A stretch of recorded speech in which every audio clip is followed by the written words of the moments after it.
Boss, nasaan na ang mga nasaan na ang yung mga dragon fruit? Shoutout nga pala dito sa aking boys. Alright. So, mayroong isang nag-comment dyan. Si bossing natin dyan. Hindi ko alam kung ano pangalan. Pero comment daw nyo kung taga saan kayo, bossing. No, so, kung nasaan na daw yung aking mga dragon fruit. Kasi wala na daw ako masyadong pinupost tungkol sa dragon fruit. So, tingnan nyo mga kaibigan, no?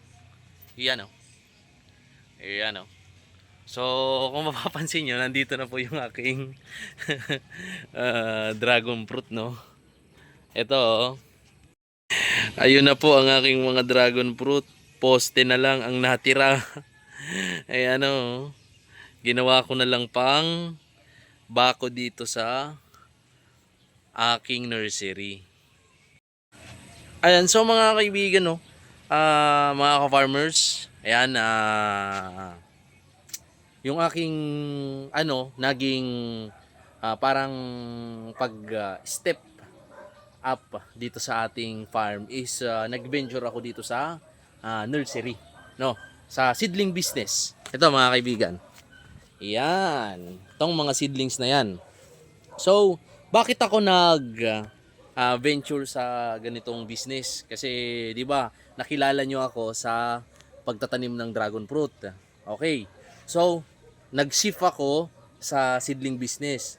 Kasi po, number one yung income. Alright, no? Yung income. Number two, no? Number two is yung ating lote, maliban sa hindi na nga atin, no? Nakikitayo lang po ako. Hindi atin, tapos hindi pa malawak yung ating lote na occupy dito sa farm. Okay, no? So, yun yung totoo mga kaibigan. So, kaya napaka-bless ninyo mga ka-farmers ko dyan na nanonood dito, mga subscriber ko dyan na meron kayong sariling lupa na pwedeng pagtayuan ng dragon fruit. No? Kasi po kung malawak lang po sana itong lupain namin, bukod na sa hindi nga sa amin, ako'y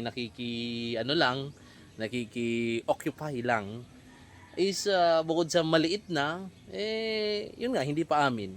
So, kung malawak sana to mga kaibigan, itong aming kumbaga kung may sarili sana kaming lote o lupain na malawak, dun sana ako tatayo ng nursery. Hindi ko aalisin yung dragon fruit kasi sayang yung ipinundar namin sa dragon fruit kasi nakikita mo, no?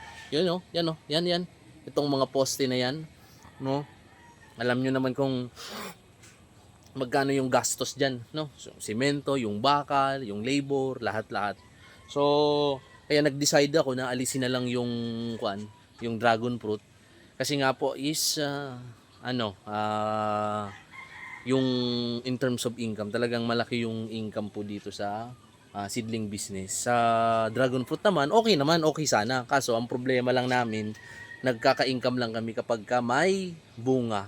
So, hindi masyado kami bumibenta sa planting materials. Pero dito sa seedling business, ayan, no, almost weekly may mga transaction kami na malalaki, no. So, pero hindi yun makakapagpatigil sa atin sa pagbablog. Natigil lang ako mag-post ng mga video gawa nga nung naging busy ako, tapos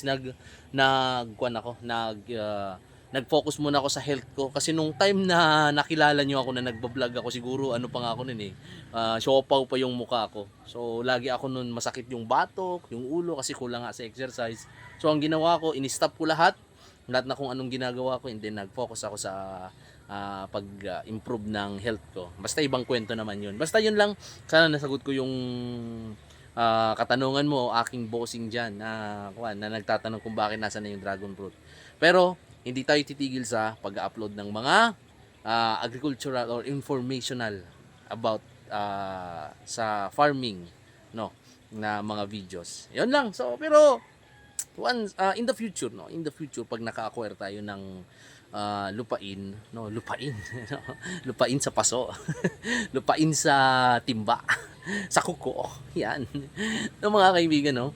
So, pag naka-acquire tayo ng lote na pwedeng pagtayuan ng kahit 20 poste lang na dragon fruit, okay na yun mga kaibigan kasi namimiss ko na rin yung bunga ng dragon fruit. So, dati akong nagtatanim ng dragon fruit, ngayon bumibili na lang po ako sa tabing highway o sa tabing daan ng mga nagtitinda ng dragon fruit. So, yun lang. So, kahit ano pa yung sitwasyon na yan, continue lang tayo sa ating passion, continue lang tayo sa ating hanap buhay, no? Kasi yun yung nakakatulong sa ating pamilya, no? Hindi naman yun para magpayaman, kundi para makatulong din sa ibang tao, makatulong din sa ating kapwa o yung ating pamilya. Yun lang, peace, yo.